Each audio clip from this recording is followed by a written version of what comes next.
কোনো পিঠে তৈরি হোক আর না হোক প্রত্যেকের বাড়িতে পাটিসাপটা পিঠে তৈরি হবেই। তবে অনেকেই জানে না পাটিসাপটা পিঠে এইভাবে তৈরি করলে কতটা স্বাদ হতে পারে। অনেক সময় এই পিঠে তৈরি করতে গেলে কিন্তু ঠিকভাবে ওঠে না, ভেঙে চলে যায়। আজ আমি যেভাবে সঠিক পরিমাপ সহ করে দেখাবো, একবার দেখা মাত্রই যে কেউ চোখ বন্ধ করে তৈরি করে ফেলতে পারবে, এটা আমি গ্যারান্টি দিয়ে বলতে পারি। নমস্কার বন্ধুরা, শ্বশুর বৌমা রান্নাঘর অ্যান্ড ব্লগ চ্যানেলে সকলকে স্বাগত। তাওয়াতে ব্যাটার দেওয়া মাত্রই একদম 2 মিনিটের মধ্যে উঠে চলে আসবে পাটিসাপটা পিঠে। তাহলে কি করে তৈরি করব সেটাই দেখে নেওয়া যাক। সবার প্রথমে আমি আগের থেকে 2 লিটার দুধকে জাল দিয়ে 1 লিটার করে নিয়েছি। এবার গ্যাসের ওভেনে কড়াইটা বসিয়ে তার মধ্যে সম্পূর্ণ দুধটা ঢেলে দিচ্ছি। গ্যাসের ফ্লেম হাই টু মিডিয়াম করে দিয়ে দুধ একদম ঘন করে জাল দিয়ে নিতে হবে। এটা আমি ক্ষীর তৈরি করব। আর ক্ষীর দিয়েই তৈরি হবে আজকের রেসিপি পাটিসাপটা। গ্যাসের ফ্লেম লো টু মিডিয়াম করে একটু সময় নিয়ে ক্ষীরটাকে তৈরি করতে হবে। আর বারে বারে কিন্তু খুন্তি দিয়ে নেড়ে যেতে হবে। এতে কি হবে, ওপরের যে সরটা পড়বে সেটা নেড়ে দিলে পরে দুধের সাথে, তাহলে বারে বারে সর পড়বে আর বেশ দুধটা তাড়াতাড়ি ঘন হয়ে ক্ষীরে পরিণত হবে।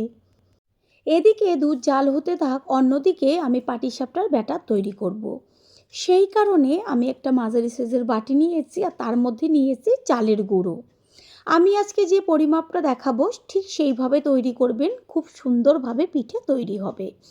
একটা বড় বোলের মধ্যে এবার চালের গুঁড়োটাকে ঢেলে দেওয়া হলো। যেই বাটির পরিমাপ করে চালের গুঁড়ো নিয়েছি সেম পরিমাপ আমি নিয়ে নিচ্ছি ময়দা। যদি কেউ মনে করে ময়দাটা একটু বেশি পরিমাণ দেবে, অবশ্যই দিতে পারেন। আর ওই বাটিরই পরিমাপ করে নিয়েছি সুজি। সুজিটা সামান্য একটু কম দিয়েছি, সমান সমান হলেও কোনো সমস্যা নেই। এবার 3টে উপকরণকে একসাথে একটা হ্যান্ড উইন্সের সাহায্যে এগুলোকে একটু সময় নিয়ে ভালো করে মিশিয়ে নেব। ময়দা, সুজি, চালের গুঁড়ো। এখানে নিয়েছি সর সমেত একদম ঘন করে জাল দিয়ে নেওয়া দুধ। দুধ দিয়েই আমি ব্যাটারটাকে তৈরি করব। জল দিয়ে তৈরি করতে পারেন, তবে দুধ দিয়ে তৈরি করলে এর টেস্টই হয় আলাদা। আর মিষ্টির জন্য দেব খেজুরির গুড়। তাহলে বোঝাই যাচ্ছে এতটুকু দেখে যে পিঠেটা কতটা টেস্টি হতে চলেছে। যে যেমন মিষ্টি খাবেন সেই অনুযায়ী মিষ্টিটা ব্যবহার করবেন। এর মধ্যে গুড় দিয়ে দিলাম। এবার হ্যান্ড উইন্সের সাহায্যে ভালো করে ব্যাটারটাকে তৈরি করে নেব।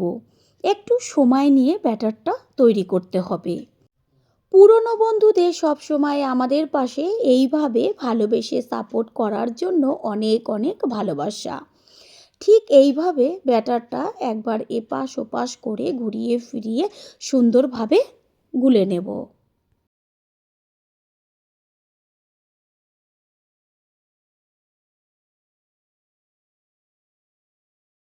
ব্যাটারটা তৈরি করার সময় খেয়াল রাখতে হবে যেন ব্যাটারের মধ্যে কোনো রকম দলা দলা ভাব না থাকে। ঠিক সেইভাবেই একটু সময় নিয়ে ব্যাটারটাকে তৈরি করে নেবেন। ব্যাটারটা এত সুন্দরভাবে তৈরি করে নিয়েছি, ওপরে বাবলসগুলো ফুটে উঠেছে। এবার একটা ঢাকনা চাপা দিয়ে 1 ঘন্টা রেস্টে রাখবো। রেস্টে রাখলে কি হবে, সুজি আর চালের গুঁড়োটা দুধের মধ্যে ভিজে নরম হয়ে যাবে আর পিঠেগুলো একদমই শক্ত হবে না। এত সুন্দর টেস্টি হবে খেতে, যেটা নাকি খাওয়ার পরেই বুঝতে পারবেন। ব্যাটারটা রেস্টে থাক, আর এদিকে যে আমি আগের থেকে দুধটা জাল হতে দিয়েছিলাম সেটা দেখা যাচ্ছে যে কতটা ঘন হয়ে গেছে আর বেশ একটা দানা দানা কিন্তু দুধের মধ্যে চলে এসছে। ঠিক এইভাবে খুন্তি দিয়ে বারে বারে দুধটাকে নেড়ে চেড়ে মিশিয়ে নিতে হবে। তাড়াতাড়ি এতে কি হবে, দানাটা পড়বে। সত্যি এই ক্ষীরটা খেতে এত টেস্টি হয়, আর পিঠে দিয়ে যদি করা হয় তাহলে তো কোনো কথাই হবে না। ক্ষীরের মধ্যে দেব একদম অল্প করে খেজুরির গুড়, কারণ ক্ষীর এমনি হালকা একটু মিষ্টি মিষ্টি লাগে খেতে। আর এর মধ্যে যদি আরেকটু খেজুরি গুড় দেওয়া হয় তাহলে ভীষণই টেস্টি হয়। আর ব্যাটারে তো মিষ্টি দেওয়াই আছে, সেই কারণে একদম অল্প করে খেজুরি গুড়টা ব্যবহার করেছি। এতে সুন্দর একটা গন্ধও আসবে আর টেস্টও হবে। গুড়টাকে ক্ষীরের সাথে ভালো করে মিশিয়ে নেব। আর কিছুক্ষণ জাল হলেই ক্ষীর একদম কমপ্লিট হয়ে যাবে। ক্ষীর তৈরি হয়ে গেছে আর ঠিক এই পর্যায়ে ক্ষীরটাকে নামাতে হবে, না হলে একদম পুরো শক্ত হয়ে যাবে ঠান্ডা হলে। এইটাই যখন ঠান্ডা হবে তাই কতখানি শক্ত হয়ে যাবে, সেই কারণে ঠিক এরকম পর্যায়ে ক্ষীর নামাতে হবে। গ্যাস অফ করে দিয়ে একটা প্লেটে তুলে নিয়ে ঠান্ডা করে নেব। এদিকে ব্যাটারটা আমি 1 ঘন্টা রেস্টে রেখেছিলাম। প্লেটটাকে সরিয়ে দেখিয়ে দিচ্ছি কালারটা কত সুন্দর এসছে। হাতা দিয়ে এবার ব্যাটারটাকে সম্পূর্ণটা ভালো করে মিশিয়ে নেব। আর যেহেতু চালের গুঁড়ো আর সুজি দেওয়া রয়েছে সেই কারণে অনেকটাই কিন্তু দুধ টেনে গেছে। ব্যাটারটা আর একটু পাতলা করার জন্য এর মধ্যে দেব অল্প পরিমাণ দুধ। দুধ হাতার সাহায্যে মিশিয়ে নেব। আর এই পাটিসাপটার ব্যাটার একদম ঘনও হবে না, আবার একদম পাতলা জলের মতনও হবে না। বেশ হাতার পেছনে একটা হালকা লেয়ার পড়বে, ঠিক সেরকম পর্যায়ে ব্যাটারটা তৈরি করে নিতে হবে। আমি হাতা দিয়ে তুলে তুলে দেখিয়ে দিচ্ছি যে কীরকম পর্যায়ে ব্যাটারটাকে রাখতে হবে। এখানে ক্ষীরটা বাটির মধ্যে তুলে নিয়েছি আর ব্যাটারটাও সুন্দরভাবে গুলে নিয়েছি। এবার গ্যাসের ওভেনে একটা তাওয়া বসিয়ে তারপর আমি একটা ছোট বাটির মধ্যে নিয়েছি সাদা তেল আর একটা বেগুনের বোটার পেছনটা কেটে নিয়ে তাতে তেল মাখিয়ে এবার তাওয়ার ওপরে লাগিয়ে দেব। তেল কিন্তু একদম বেশি ব্যবহার করা লাগে না পাটিসাপটায়, শুধুমাত্র তাওয়ার উপরে জাস্ট একটু লাগিয়ে দিলেই সুন্দরভাবে তৈরি হয়ে যাবে। ঠিক এইভাবে পুরো তাওয়ার গায়ে লাগিয়ে নিলাম। এবার গ্যাসের ফ্লেম হাই করে দিয়ে ডুবো হাতার সাহায্যে আস্তে করে এক জায়গায় ব্যাটার দিয়ে হাতার পেছনটা দিয়ে ওপর দিকে একটু ছড়িয়ে দিলেই খুব সুন্দরভাবে একটা গোলা রুটির মতন আকার নেবে। ব্যাটারটা তাওয়ায় দেওয়া মাত্রই কত সুন্দর সারা গায়ে ফুটো ফুটো হয়ে গেছে। এই যে ফুটো ফুটো হচ্ছে এত সুন্দর হয়। ঠিক এইভাবেই যদি সঠিক পরিমাপ দিয়ে পিঠেটা তৈরি করেন তাহলে একদম পারফেক্ট যে পাটিসাপটা সেটাই তৈরি হবে। গ্যাসের ফ্লেম একটু লোয়ে রাখতে হবে। তারপর একদম সামনের দিকে যে ক্ষীরটা নিয়েছি ওটা হাতে একটু মুঠ করে দিয়ে লম্বাভাবে দিয়ে দিতে হবে। তারপর একটা খুন্তির সাহায্যে মুখে পাটিসাপটার যে মুখটা থাকে সেটা আস্তে করে ক্ষীরের গায়ে লাগিয়ে একদম চারদিকটা মুড়িয়ে দিলেই খুব সুন্দরভাবে দেখা যাচ্ছে যে কত সহজেই উঠে যাচ্ছে। মুড়িয়ে নেওয়ার পর এপিঠ ওপিঠ একটু তাওয়ার উপরে রেখে তারপর আস্তে করে একটা প্লেটে তুলে নেব। এটা আপনারা হাত দিয়েও একইভাবে তুলে নিতে পারবেন, আমি সেটা দেখিয়ে দেব। আবারও যে বেগুনের যে বোটাটা সেটার মধ্যে তেল মাখিয়ে তাওয়ার গায়ে লাগিয়ে নিচ্ছি। এবার যে ডুবো হাতার সাহায্যে ব্যাটার নিয়ে আর যখনই ব্যাটারটা নেবেন তখন আবার কিন্তু একটু নেড়েচেড়ে দেবেন ওপর নিচ করে। যেহেতু চালের গুঁড়ো সেই কারণে নিচটা একটু থিতিয়ে যাবে। সুন্দরভাবে হাতার পেছনটা দিয়ে বেশ গোল করে দিলে পরে রুটির মতন একটা আকার নেবে আর চারদিকটা একদম ফুটো ফুটো হয়ে যাবে। গ্যাসের ফ্লেম এই পর্যায়ে একটু হাই করে দিয়ে তারপরে লো করে দেব, না হলে পুড়ে যাবে। হাতের মধ্যে বেশ মুঠো করে অনেকটা পরিমাণ ক্ষীর লম্বা করে দিয়ে দিতে হবে। আর ক্ষীরটা একটু বেশি দিলে পরে তাহলে খেতেও লাগবে বেশি টেস্টি। ঠিক এইভাবে খুন্তির আগা দিয়ে বেশ একদম মুড়িয়ে নেব। আর দেখা যাচ্ছে দেওয়া মাত্রই কত সুন্দর নিজের থেকে উঠে চলে আসছে। একইভাবে দুটো ভেজে নেওয়া হয়ে গেল। প্রথমবার যারা আমাদের চ্যানেল ভিজিট করছেন তাদের আন্তরিক শুভেচ্ছা ও অনেক ভালোবাসা। আমাদের রেসিপিগুলো যদি ভালো লেগে থাকে সাবস্ক্রাইব করে দেওয়ার অনুরোধ রইল ও পাশে থাকা বেল আইকনে ক্লিক করলে পরবর্তী ভিডিওগুলো সবার আগে আপনাদের কাছে পৌঁছে যাবে। কত সুন্দর হাত দিয়েই উঠে যাচ্ছে, তাহলে বোঝাই যাচ্ছে যে পিঠেটা কতটা টেস্টি আর কতটা পারফেক্ট হয়েছে। তৈরি হয়ে গেল আজকের রেসিপি। আশা করি রেসিপিটি ভালো লাগলো। আর যদি ভালো লেগে থাকে একটা লাইক, কমেন্ট, পারলে একটা শেয়ার করে অবশ্যই জানাবেন। আপনাদের দেওয়া একটা লাইক ও লাইকের পাশে থাকা হাইপ আর একটা শেয়ার আমাদের কাছে অনেক অনেক গুরুত্বপূর্ণ। All friend, thanks for watching my video. আপনারা সকলে ভালো থাকবেন, সুস্থ থাকবেন। আবারও দেখা হবে অন্য কোনো রেসিপির এপিসোডে। মাত্র 10 মিনিটে তৈরি করে ফেলতে পারবেন দুর্দান্ত স্বাদের এই ভাপা পিঠের রেসিপি। চাল বাটাবাটির ঝামেলা ছাড়াই 1 বাটি সুজি দিয়ে তৈরি করে ফেলতে পারবেন। সকালের টিফিন বা সন্ধ্যাবেলা যদি এরকম গরম গরম পিঠে তৈরি করে নেওয়া যায় তাহলে তো কথাই নেই। স্পঞ্জি নরম তুলতুলে পুরে ভরা গরম গরম পিঠে মুখে দিলেই মিলিয়ে যাবে। নমস্কার বন্ধুরা, শ্বশুর বৌমা রান্নাঘর অ্যান্ড ব্লগ চ্যানেলে সকলকে স্বাগত। তাহলে কি করে তৈরি করব সেটাই দেখে নেওয়া যাক। এই রেসিপিটা যেহেতু সুজি দিয়ে করব সেই কারণে আমি এইখানে 200 গ্রাম সুজি নিয়েছি। এরপর একটা মিক্সিং জার নিয়েছি আর তার মধ্যে সমস্ত সুজিগুলোকে ঢেলে দেব চিনি। যে যেমন মিষ্টি খাবেন সেই অনুযায়ী চিনিটা ব্যবহার করবেন, তবে সুজির মধ্যে অল্প পরিমাণ চিনি দেওয়াটাই ভালো, যেহেতু পুর দেব সেই কারণে। এবার এটাকে পেস্ট করে নেব। সুজি পেস্ট করে নেওয়া হয়ে গেল। এবার একটা বড় বোলের মধ্যে সম্পূর্ণ সুজির পেস্টটাকে ঢেলে দেব। এবার সুজির একটা ব্যাটার তৈরি করব, সেই কারণে এর মধ্যে দিয়ে দিচ্ছি দুধ। আর এই দুধ দিয়ে ব্যাটারটা তৈরি করলে ভীষণ টেস্টি হয়। জল দিয়েও ব্যাটারটা তৈরি করতে পারে। একটা চামচের সাহায্যে এবার ব্যাটারটাকে কিছুটা সময় নিয়ে ভালো করে গুলে নেব।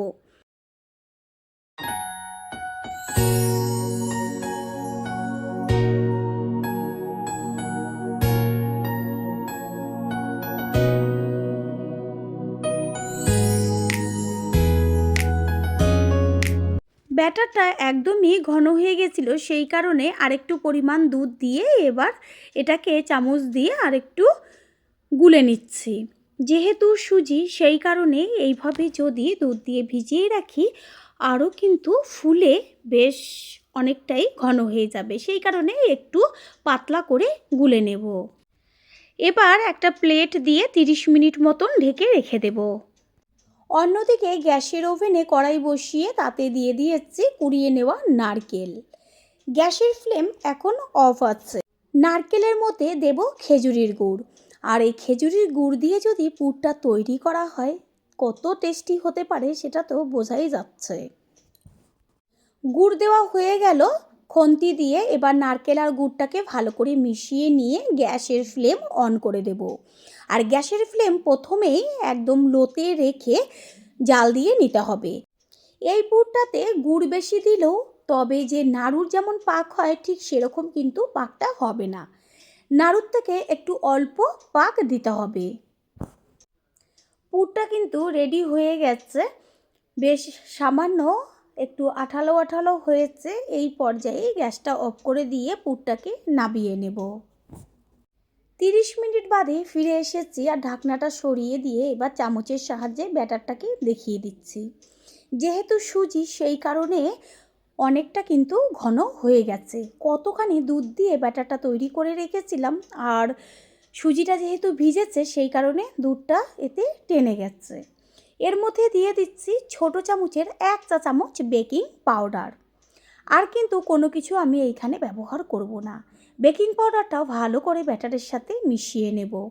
আর আমি এখানে দুধও আর দেব না। যতটা ঘন ব্যাটার রয়েছে ঠিক এরকমভাবেই রাখতে হবে। ব্যাটারটা খেয়াল রাখবেন যেন পাতলা না হয়ে যায়। যখন পিঠে তৈরি করবেন ঠিক সেই সময়ই বেকিং পাউডারটা ব্যবহার করতে হবে। আগের থেকে বেকিং পাউডার দিয়ে গুলে রাখবেন না। চামচ দিয়ে ঠিক এইভাবে এই পাশ ওই পাশ করে ঘুরিয়ে ব্যাটারটাকে ভালো করে মিশিয়ে নেব। এখানে একটা আপ্পাম প্যান নিয়েছি, তার মধ্যে সাদা তেল দিয়ে ব্রাশ করে নেব। তেল কিন্তু একদম বেশি ব্যবহার করবেন না।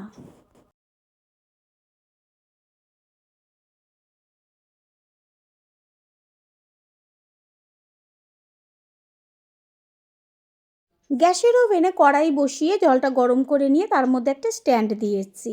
আর এইখানে একটা হাতার সাহায্যে 1 হাতা করে ব্যাটার নিয়ে প্রত্যেকটা যে বাটি রয়েছে আপ্পাম প্যানের সেই বাটিগুলোর মধ্যে ব্যাটার দিয়ে দেব। আর ব্যাটারটা কিন্তু সম্পূর্ণ বাটি ভরে একদমই দেব না, একটু ফাঁকা রেখে দেব।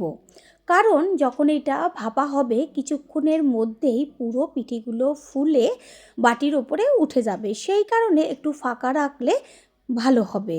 প্রত্যেকটা বাটিতে একইভাবে ব্যাটার দিয়ে দেব। নারকেলের যে পুরটা করে রেখেছিলাম সেই পুরটা ঠান্ডা হয়ে গেছে। এবার চামচের সাহায্যে 1 চামচ করে পুর নিয়ে ব্যাটারের মাঝখানে আস্তে করে দিয়ে দেব। একটু চামচের পেছনটা দিয়ে চেপে চেপে দেব যেন ভেতর পর্যন্ত পুরটা চলে যায়। ঠিক এইভাবে প্রত্যেকটা বাটির মধ্যে পুরগুলো খুব সুন্দর করে সাজিয়ে দেব। প্রত্যেকটা বাটির মধ্যে পুর দেওয়া হয়ে গেল। এবার হাতায় করে আরেকটু ব্যাটার নিয়ে আস্তে করে ওপরে সম্পূর্ণটা ঢেকে দেব। এতে কি হবে, ভেতরে পুরটা থাকবে আর ওপর আর নিচে একদম স্পঞ্জি একটা আবরণ থাকবে।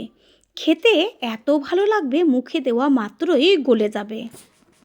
পুরনো বন্ধুদের সবসময় আমাদের পাশে এইভাবে ভালোবেসে সাপোর্ট করার জন্য অনেক অনেক ভালোবাসা।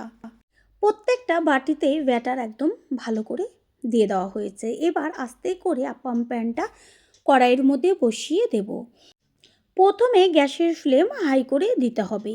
আর ব্যাটারটা যখন এরকমভাবে ভাপানো হবে, দেখিয়ে দিচ্ছি, দেওয়ার সাথে সাথেই কত সুন্দর বেশ একদম যে জালিদার হবে আর পুরো ফুলতে শুরু করবে। এবার একটা ঢাকনা চাপা দিয়ে দেব। 4-5 মিনিট বাদে আমি ঢাকনাটা সরিয়ে দেখিয়ে দিচ্ছি যে পিঠেগুলো কত সুন্দর ফুলে উঠেছে আর বেশ জালিদার হয়েছে, দেখাই যাচ্ছে পুরো স্পষ্টভাবে। আমি দেখাবার জন্য ঢাকনাটা খুলেছিলাম, আবারও ঢাকনাটা চাপা দিয়ে দেব। এইভাবে ঢাকনা চাপা দিয়ে ভাপিয়ে নিতে হবে। প্রথমবার যারা আমাদের চ্যানেল ভিজিট করছেন তাদের আন্তরিক শুভেচ্ছা ও অনেক ভালোবাসা। আমাদের রেসিপিগুলো যদি ভালো লেগে থাকে সাবস্ক্রাইব করে দেওয়ার অনুরোধ রইল ও পাশে থাকা বেল আইকনে ক্লিক করলে পরবর্তী ভিডিওগুলো সবার আগে আপনাদের কাছে পৌঁছে যাবে। পিঠে একদম কমপ্লিট। ঢাকনাটা সরিয়ে দিয়ে আমি আপ্পাম প্যানটাকে জলের থেকে তুলে নিয়েছি। এবার ঠান্ডা হওয়ার পরে আস্তে করে একটা সরু কাঠি বা সরু যে কোনো মুখ জাতীয় জিনিস দিয়ে পিঠেগুলোকে তুলে নেব। কত সুন্দর পিঠেগুলো হয়েছে, ঠিক এইভাবে সব পিঠেগুলো তুলে নিচ্ছি। একদম নরম তুলতুলে স্পঞ্জি পুরে ভরা পিঠে, দেখাই গেল কোনো রকম ঝামেলা নেই। একদম অল্প সময়ে অসাধারণ স্বাদের রেসিপি। আশা করি রেসিপিটি ভালো লাগলো। আর যদি ভালো লেগে থাকে একটা লাইক, কমেন্ট, পারলে একটা শেয়ার করে অবশ্যই জানাবেন। আপনাদের দেওয়া একটা লাইক ও লাইকের পাশে থাকা হাইপ আর একটা শেয়ার আমাদের কাছে অনেক অনেক গুরুত্বপূর্ণ। All friend, thanks for watching my video. আপনারা সকলে ভালো থাকবেন, সুস্থ থাকবেন। আবারও দেখা হবে অন্য কোনো রেসিপির এপিসোডে।